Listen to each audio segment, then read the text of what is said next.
Hi. It is evening here. I find myself to be tired from the day. It is not really the best time for me to explain big concepts and ideas, but I felt the call to record this video, so I'm gonna trust it. And I'm gonna share some things with you. It's gonna be slow talk. And I hope that you will enjoy. And I do hope that it's gonna bring some peace and love and calm to your heart.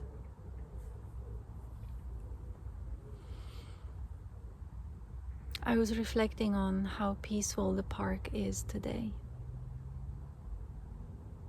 It is so calm and so peaceful. It seems like there's absolutely no chaos in the world anywhere at this time, which is very beautiful. And just like the calmness in the park, I'm very happy to say that more and more my heart feels like that. I can see the chaos in the world. Every now and again I feel the reverberations of it. And yet, at this point, I find myself to be in a bubble of peace. I have worked for this peace. Starting 2 years ago, when I was very, very shaken by what was happening in the world. Actually, more than 2 years ago, 3 or 4 years ago. And like the majority of us, I was pulled in a state of conflict that has lasted until probably this winter.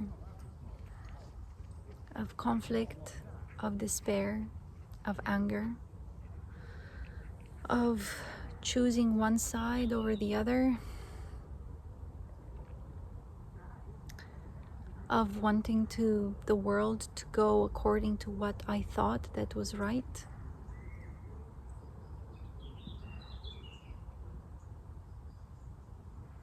It was very difficult. It consumed a lot of my energy. It consumed a lot of my vitality. I wasn't able to sleep nights. I wasn't able to think straight. I wasn't able to enjoy life anymore. I wasn't able to celebrate or do anything. Everything was consumed in keeping myself busy to understand what was happening in the world.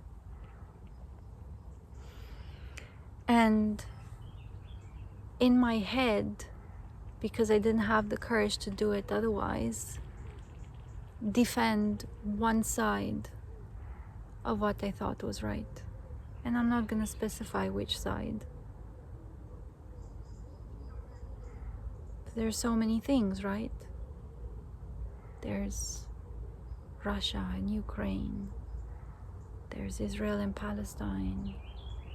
There's Trump and Kamala. There's gay and straight. There's so many things. There's vaccines versus, or maybe I shouldn't say it, the word. There's medicine and science versus non-medicine and non-science, if you get what I mean. So much conflict, so much duality.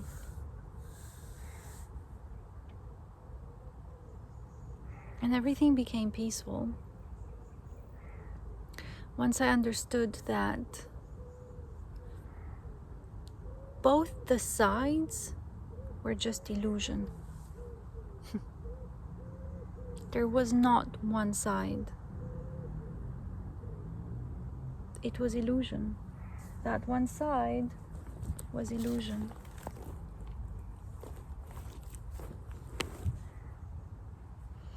I was defending this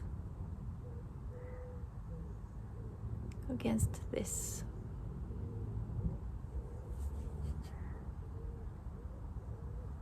And you might be defending this against this. And so we try to split ourselves in the middle.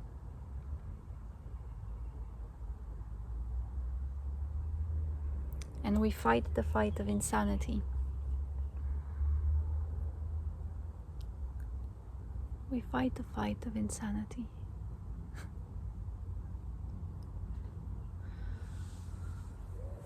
Everyone calls what is happening a spiritual war.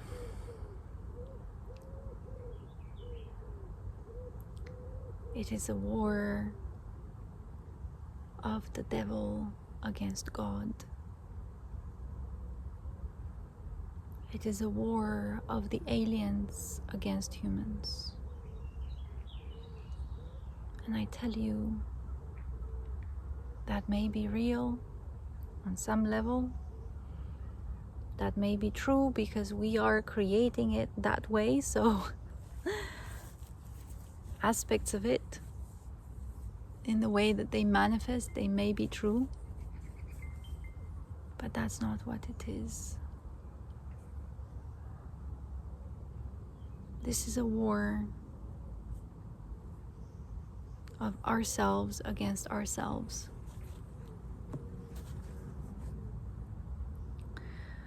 Humanity is nothing but a great big organism.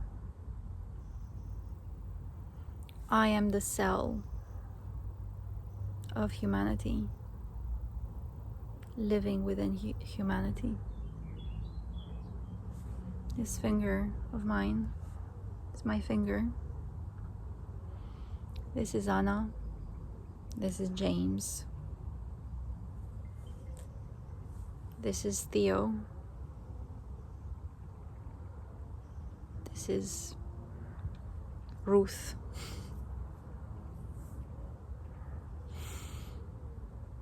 They fight against one another. At some point, they don't recognize anymore that they are part of me. They look at my face and they want to punch me.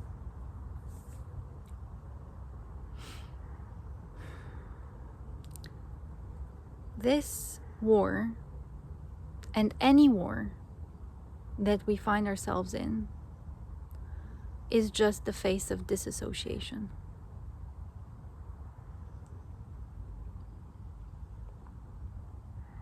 It is the face of the larger unconscious and subconscious that is manifesting itself through our collective patterns.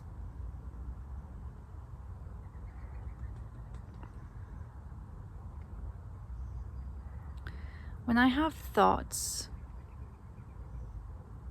against myself, which are telling me that I'm a horrible person and that I should end myself in one way or another, those thoughts come in because they are a program which my brain and my body has learned and imbibed in order to keep me safe. It's a weird thing.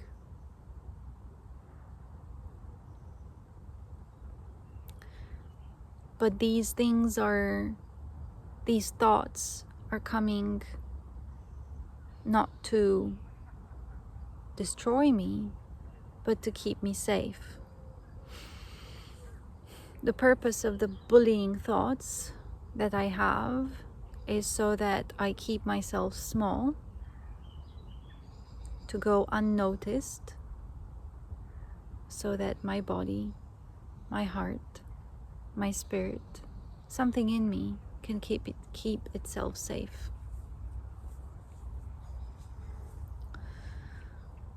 Now, if I'm going to extrapolate that at a community level, if that community has learned programs that are non-beneficial, it will come up with all sorts of things to keep itself safe, such as burn the witches, because we have identified one cell which is dangerous, which is ill, and the thing to do is to burn it. It's like an autoimmune disease where the cells of one body don't recognize that they're a part of that one body, and so they go on and destroy themselves because the cells think that they are separate from one another. And so there's cells that believe that this is a spiritual war, and in some levels it is. And there are cells which are saying that no, this is all about science, which again, it is.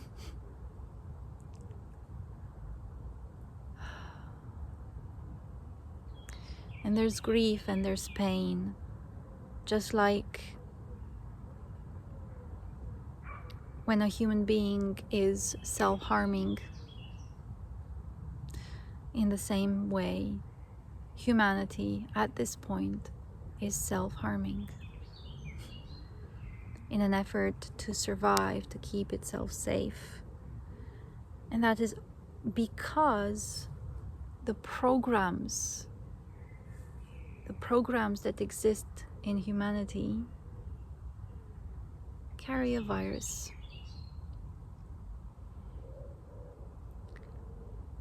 Let's put it differently, because even so, if I say that they carry a virus, then we're gonna fight against the virus. The point is not to fight anymore. The programs which humanity is enacting right now are survival mechanisms which have gone out of hand.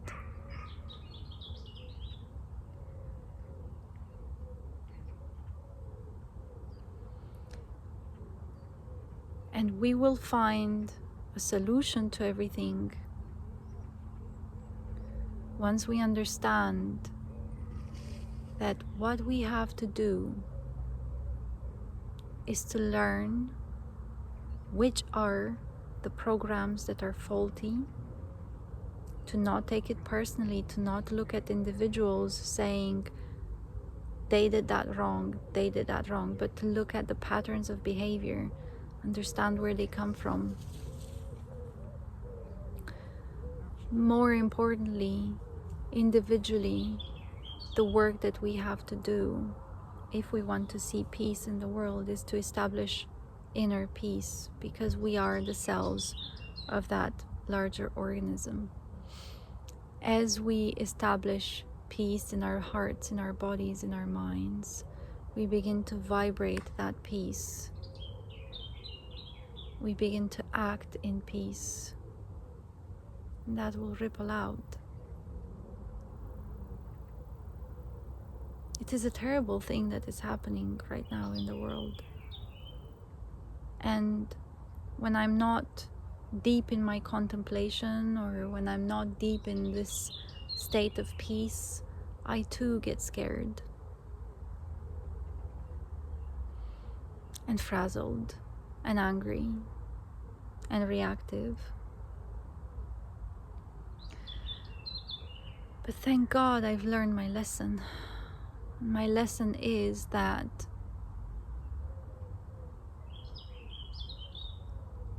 if I allow myself to get lost in that, I only perpetuate the insanity.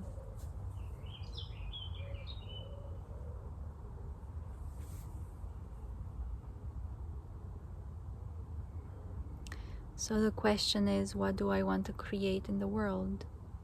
Harmony or disharmony? There's a choice of the two things. None of them is good or bad. Too much harmony and it gets boring.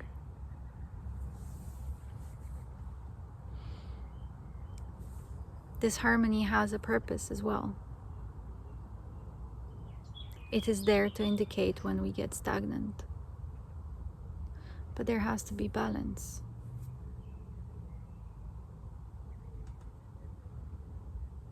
Harmony within the disharmony. And disharmony within the harmony. When we listen to really, really good music, really good music contains a little bit of disharmony, while it also contains harmony.